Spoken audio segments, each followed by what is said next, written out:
Hello guys, welcome. And now here is lecture 7, Science and Technology, NCERT series 6 to 12. मैं पुनः बता दूं कि this NCERT series, Science and Technology, is very important. In the light of almost all competitive exams, जो भी परीक्षाएं हैं उसके लिए काफ़ी इम्पॉर्टेंट है, क्योंकि जो भी हमारे बेस सिलेबस होते हैं वो NCERT ही होते हैं, राइट। तो लेट अस सी कि इसमें हम क्या देखेंगे लेक्चर 7 में। Just see, in this lecture 7 we will see the universal law of gravitation, universal law of gravitation, second point free fall, next acceleration due to gravity, next mass, next weight, then come to weight of an object on the surface of moon, next buoyancy or so called the upthrust or the buoyant force, next applications, Archimedes principle. Just start with the universal law of gravitation. You all know the force due to the mass of the body is called gravitation. अगर मात्रा के कारण अगर कोई भी बल उत्पन्न होता है उसको गुरुत्वाकर्षण कहते हैं। और यदि दो पिंडों में एक अगर पृथ्वी हो जाती है तो दूसरे पिंड पर पृथ्वी के कारण जो बल लगता है उसको हम कहते हैं ग्रेविटी, गुरुत्व, और उसको कहते हैं weight of the body also. फिर से मैं रिपीट करता हूँ कि ग्रेविटी क्या है कि out of the two bodies, if one body is the earth, then the earth exerts a force on another body, and the force due to the earth on the body is called gravity, and it is also equal to the mass of the body, right? इसके लिए हमारे पास Newton's laws of gravitation है। ये यहाँ पर expression है F = G × m1 × m2 by r², और from where you can find F varies as m1 × m2।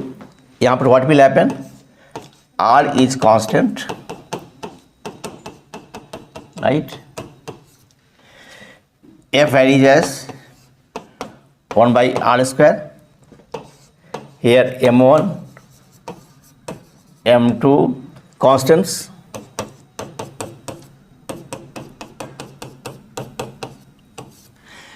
Right. मतलब क्या हुआ था, if there are two masses, say this is mass 1, this is mass another, say m1 m2 and distance is r, then the force between the two masses bodies is directly proportional to the product of the masses and inversely proportional to the distance between the two masses। जैसे जैसे दो पिंडों की मात्राएं बढ़ेगी उनके बीच में गुरुत्वाकर्षण बल का मान भी बढ़ेगा, और मात्रा घटने पर गुरुत्वाकर्षण बल का मान दूरी बढ़ने पर गुरुत्वाकर्षण बल का मान घटेगा। याद रखेंगे ये काफ़ी वीक फोर्स होता है। और इस एक्सप्रेशन में आपने ये देखा एक टर्म वो है जी, और जी का वैल्यू होता है 6.67 × 10⁻11 से Newton metre square kg⁻², right. और याद रखेंगे ये फोर्स कैसा है, जो ये फोर्स जो होगा वो एट्रैक्टिव फोर्स होगा, force of attraction, attractive force. याद रखेंगे जो निर्भर करेगा पिंड की मात्रा पर और उनके बीच की दूरी पर। नेक्स्ट हम आते हैं में कहाँ जो हमने अभी बताया आपको कि किसी पिंड की मात्रा के कारण जो बल उत्पन्न होता है या क्षेत्र उत्पन्न होता है उसको हम क्या कहते हैं, गुरुत्वाकर्षण कहते हैं। ये इसका क्या इंपॉर्टेंस है वो देखेंगे हम। The force that binds us to the earth, हम सभी पृथ्वी सतह से जुड़े हुए हैं या पृथ्वी के कारण जो गुरुत्वाकर्षण से जुड़े हुए हैं, ये due to the force on us due to the earth. पृथ्वी जितनी भी चीज़ें हैं, वो पंखा है, मैं ये आपका पोडियम है या समथिंग लाइक दैट, जितनी भी चीज़ें हैं सारी चीज़ों पे पृथ्वी बल लगाती है, और जिसकी वजह से क्या है हम सभी यहाँ पे रह रहे हैं और life is possible, right. Next point, so the force that binds us to the earth. Next example, the moon so called the motion of the moon around the earth, चंद्रमा की जो गति होती है पृथ्वी के चारों ओर, ये गुरुत्वाकर्षण के कारण ही है, यानी चंद्रमा और पृथ्वी के बीच में जो बल लगता है। तीसरा जो हमारा एग्जाम्पल्स है, the motion of the planets around the sun, सूर्य के कारण आप जानते हैं कि प्लैनेट जितने भी हैं सूर्य के चारों ओर घूमते हैं, और प्लैनेट्स के चारों जो घूमते हैं उसको सैटेलाइट्स बोलते हैं हम लोग। तो ये जितने भी मोशन होते हैं it's due to the force of gravitation, गुरुत्वाकर्षण बल के कारण होता है। नेक्स्ट हम आते हैं the tides due to the moon and the sun. जो समुद्र में आप जानते हैं कि ज्वार भाटा होता है, स्प्रिंग टाइड, नीप टाइड, ऊपर जाता है फिर नीचे आता है समुद्र तल से। This oceanic phenomenon, the rise और fall of oceanic water is called tide, and tide is due to the gravitational force, right. Gravitational force more impact of the force due to the moon, जो कि चांद पृथ्वी सतह से नज़दीक है, इसलिए चांद के द्वारा जो बल लगाया जाता है समुद्र के पानी पर वो ज़्यादा होता है, काफ़ी ज़्यादा होता है सूर्य के द्वारा लगाया गया बल की तुलना में। इसलिए the tides is more influenced by the force due to the moon than that of the sun. तो टाइड्स भी फोर्स ऑफ ग्रेविटेशन के कारण ही होते हैं।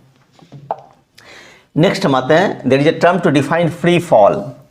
फ्री फॉल का मतलब ये हुआ कि अगर आप इसे गिरा दें नीचे के ऊपर तो ये क्या होगा, या गलती से कोई अगर पत्थर या बाल्टी छत से नीचे की ओर गिर जाए तो वहाँ पर क्या है, वो जो गिरता है अगर कोई फ्रिक्शन नहीं हो या सारे फ्रिक्शन के मान को हम शून्य कर दें, मान ले, तो ये माना जाता है कि the body is falling under the force of the earth. पृथ्वी जो बल लगा रही है उस बल के कारण पिंड नीचे की ओर गिरती है, तो इसको हम क्या बोलेंगे, फ्री फॉल, मुक्त रूप से गिरना, right. So here whenever objects fall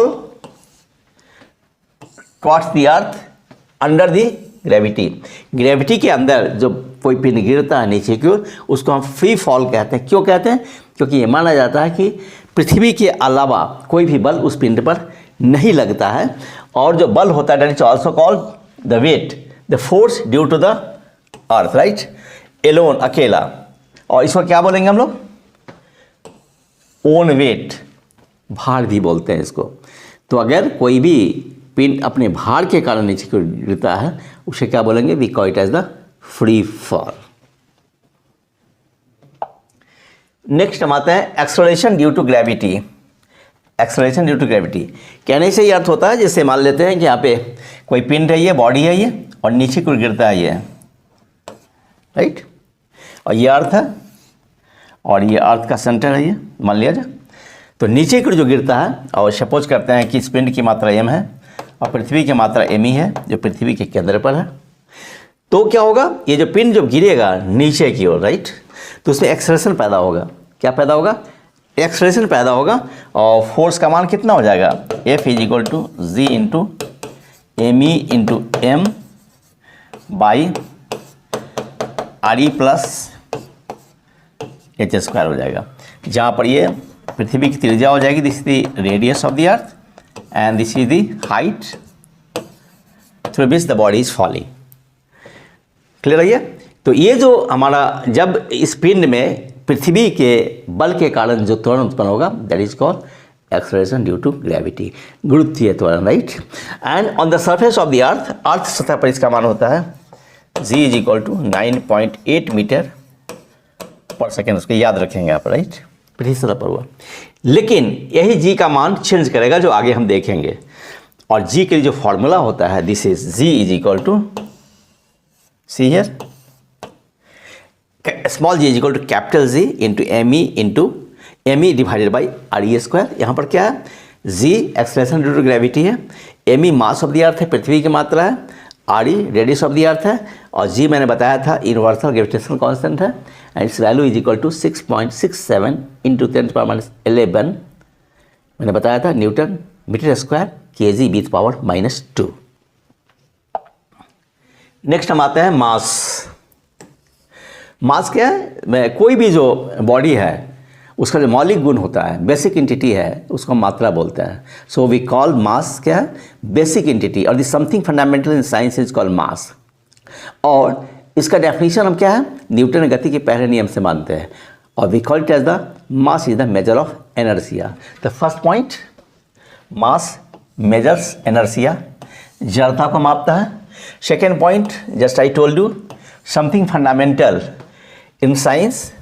next, basic entity of the substances, शब्द का मौलिक गुण है. नेक्स्ट, ये क्या देगा? This gives gravitational field.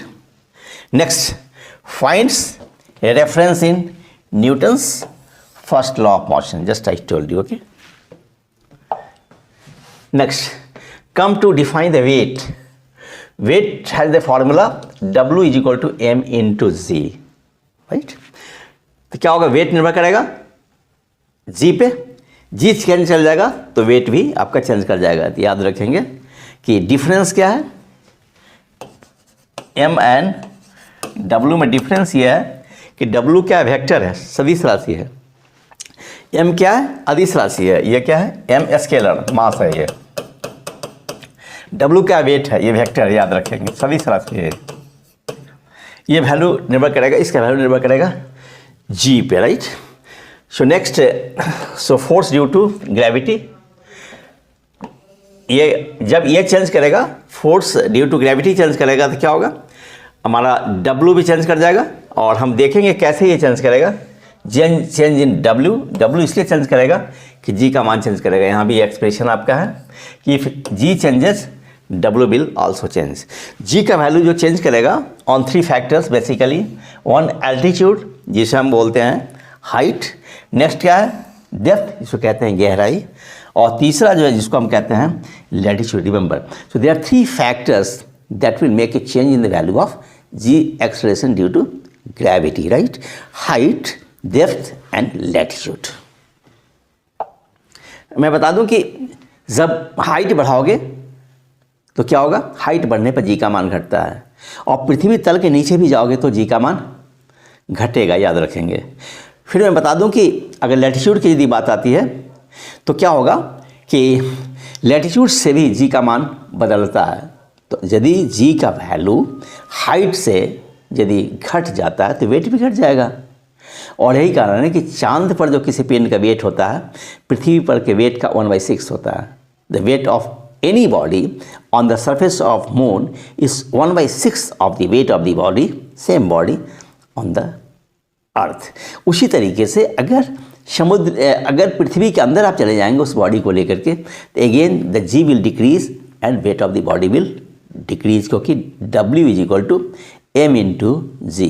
Weight of the body is equal to mass of the body multiplied by acceleration due to gravity, right? So see, first क्या? See the variation of small g with height के अनुसार. इसके लिए formula ये है, GH is equal to G into 1 minus 2h by RE.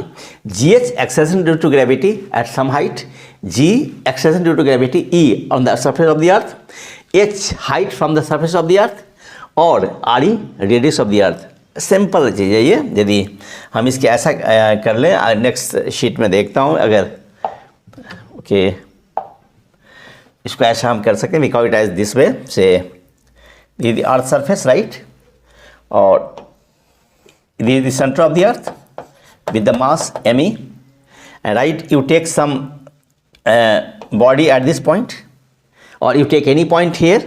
जो पृथ्वी सतह से, ये क्या है? अर्थ सरफेस, अर्थ सरफेस, राइट. अब इससे h हाइट पे लिए हुए कोई पॉइंट को, हाइट इज h, तो क्या होगा? यहाँ पर G का वैल्यू घट जाएगा. अगर मान लिया यहाँ पर भी हम ले लेते हैं, कोई अंदर में कोई पॉइंट ले लेते हैं विथ सम डेप्थ D, तब भी G का मान घट जाएगा, याद रखेंगे. तो इसके लिए क्या है? यहाँ देख रहे हैं GH is equal to 1 minus 2h by RE. ये इक्वेशन है जो बताता है, स्वाभाविक है. सेकेंड टर्म क्या हो जाएगा? सेकेंड टर्म घट जाएगा ना. GH is equal to G into 1 means G minus G into 2h by RE. तो सेकेंड टर्म चूँकि माइनस में है तो घट जाएगा. सेकेंड यहाँ क्या देखते हैं? GD, you see here GD is equal to G into 1 minus D by r e. यहाँ पर एच हाइट है और डी क्या है, यहाँ पर डेप्थ है। यहाँ भी आप देख रहे हैं सेकेंड टर्म माइनस है, इसलिए वो घट जाएगा। तीसरा यहाँ देख रहे हैं जी लेमडा। लेमडा क्या है, लैटिट्यूड। लेमडा क्या है, latitude at a place. Latitude, latitude at a place, right. अब क्या होगा, लैटिट्यूड का मान हम देखेंगे कि लेमडा का वैल्यू क्या होगा। हमारा पोल पे कितना हो जाएगा लेमडा का वैल्यू, बोलिए। लेमडा पोल, टेल मी, 90 डिग्री। और जब ये हो जाएगा तो क्या हो जाएगा, cos 90, सेकेंड टर्म 0 हो जाएगा। Means g pole, you can call it as the g pole is equal to g हो जाएगा। यानी पोल पे, ध्रुवों पे क्या होगा, जी का मान वही होगा जो पृथ्वी की सतह पर होगा। मतलब वेट का मान क्या होगा, ध्रुवों पे किसी भी पिंड को अगर हम ध्रुव पे ले जाएं तो उसके लिए वेट का मान और भार का मान वही होगा जो अर्थ सरफेस पे होगा, राइट। उसी तरीके से यदि हम आते हैं, लेमडा का मान क्या होगा हमारा, सपोज कर equator, lambda equator, lambda equator, equator पर लेमडा का जो मान होगा वो क्या होगा, 0 डिग्री होगा। तो क्या होगा, 0 हो जाएगा, cos 0 1 होता है। तो मतलब क्या हो जाएगा, g minus omega square R E, यानी सेकेंड टर्म से घट जाएगा। मीन्स क्या हुआ कि इक्वेटर पर हमारा जो है जी का वैल्यू कम जाएगा। जैसे ही इसका मतलब हुआ कि पोल से इक्वेटर पर तरफ आएंगे तो जी का वैल्यू क्या होगा, घटेगा, राइट। पोल पर मैक्सिमम होगा और इक्वेटर पर मिनिमम होगा, राइट। उसी तरीके से यदि आप पृथ्वी के केंद्र पर चले जाइए तो जी का मान 0 हो जाएगा। तो ये सवाल आपसे पूछा जा सकता है कि जी का वैल्यू चेंज करेगा तो वेट का वैल्यू भी चेंज करेगा, remember. Next come to see more phenomenon. Have you ever taken out of water from a well and felt that the bucket of water is heavier when it is out of water? अब जब कुएं से पानी को निकालते हैं तो आप पाएंगे कि पानी के अंदर जब पानी से भरी बाल्टी रहती है तो अपेक्षाकृत हल्की होती है। जैसे ही वो पानी से बाहर आ जाता है तो भारी होता है। कभी आपने सोचा ऐसा क्यों होता है? इसलिए ऐसा होता है कि पानी से भरी बाल्टी जब पानी के अंदर रहती है तो पानी को विस्थापित करती, हटाती है, राइट। और जितना पानी हटाता है, बाल्टी हटाती है, उसका जो वेट होता है, राइट, उतना वेट बाल्टी पे ऊपर की ओर लगता है। तो बाल्टी अपने वेट से नीचे की ओर, बाल्टी पर जो वेट लगता है नीचे तरफ लगता है, और जो वाटर जो बाल्टी पे बल लगाती है वो ऊपर तरफ लगता है। बेसिकली जिसको हम कहते हैं फोर्स ऑफ बायंसी और अप थ्रस्ट, राइट। तो चूंकि क्या होगा, हल्का हो जाएगा और वही हम बाहर में ले आते हैं। If you take out the bucket full of water out of the water, क्या होगा, कोई भी ऊपर तरफ फेंकने वाला उसको रहेगा नहीं, वो अपने वेट से नीचे क्यों रहेगा, इसलिए वो अपेक्षाकृत भारी लगती है बाल्टी, right. Next, have you ever wondered why a ship made of iron and steel does not sink in sea water? देखिएगा कि अगर शिप जो बना रहता है वो क्या होता है, स्टील और आयरन से बना होता है। वो शिप जल सतह पर चलता है, लेकिन अगर कोई भी सीट को, आयरन और स्टील से बना हुआ सीट को अगर समुद्र में डालिएगा तो चला जाता है नीचे की ओर। क्यों चला जाता है? रीजन है इसके ये कि this construction of the ship की जो बनावट होती है ऐसी होती है कि वह जो पानी विस्थापित करता है, पानी जो हटाता है, वह उसका मान ज़्यादा होता है। और जब पानी जब डिस्प्लेस करेगा, विस्थापित करेगा, तो क्या होगा, जितना पानी विस्थापित किया उसका जो वेट होगा उस वेट के बराबर उस जहाज़ पर ऊपर की ओर बल लगता है, इसलिए वो डूबता नहीं है। वो कंफर्टेबली शिप जो है वो does not sink, rather it is running over the surface of water, whereas a sheet of same iron and steel will go down, Clear? So something more. So there is a upthrust or the buoyant force. Just I talked to you, जो मैंने आपको बताया. Upward force exerted by water. Not only water, ये fluid भी हो सकता है या गैस भी हो सकता है. On a body immersed inside fluid. मैंने बताया अभी कि अगर किसी भी बॉडी को, किसी भी ठोस को आप गैस में या द्रव में, जिसको हम तरल कहते हैं, आप पूर्णतः या आंशिक रूप से डुबाएंगे तो उस बॉडी के भार में कमी आती है. बॉडी के भार में कमी जो होती है बॉडी के द्वारा विस्थापित यानी हटाए गए तरल के भार के बराबर होता है. When A solid is immersed partially or fully inside any fluid, then this body experiences a loss in weight which is equal to the weight of fluid displaced by the immersed part of the body. This is the Archimedes principle. ये Archimedes का सिद्धांत हम इसे बोलते हैं. So now next question, why objects float or sink when placed on the surface of water. किसी भी जल सतह पर किसी वस्तु को रखते हैं, कुछ डूब जाती है, कोई वस्तु डूब जाती है, कोई तैरते रहती है.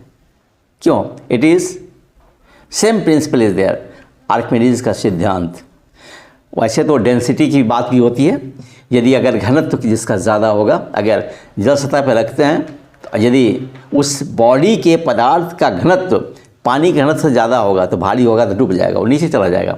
और यदि उस बॉडी के पदार्थ का घनत्व क्या होगा, पानी से कम होगा, then the body will float on the surface of water. Right?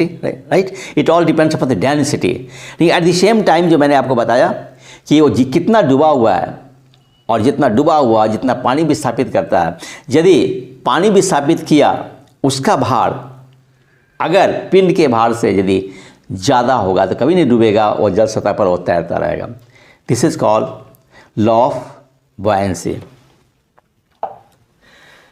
Now Archimedes principal जो मैंने पहले ही बता दिया कि when a body is immersed inside the fluid partially or wholly, then the body experiences a loss in weight which is equal to the weight of the fluid displaced by the immersed part of the solid. This is Archimedes principle.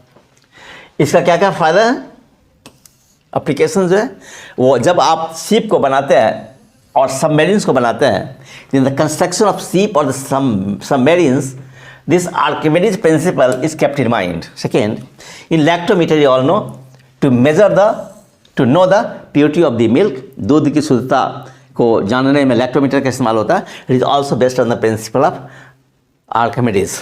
Next, hydrometer. And hydrometer is mean to measure the density of the liquid. ये भी जो इसका भी जो construction होता है, it is also on the basis of the Archimedes principle. Sure, that's all for the day. Thanks for giving me patience listening.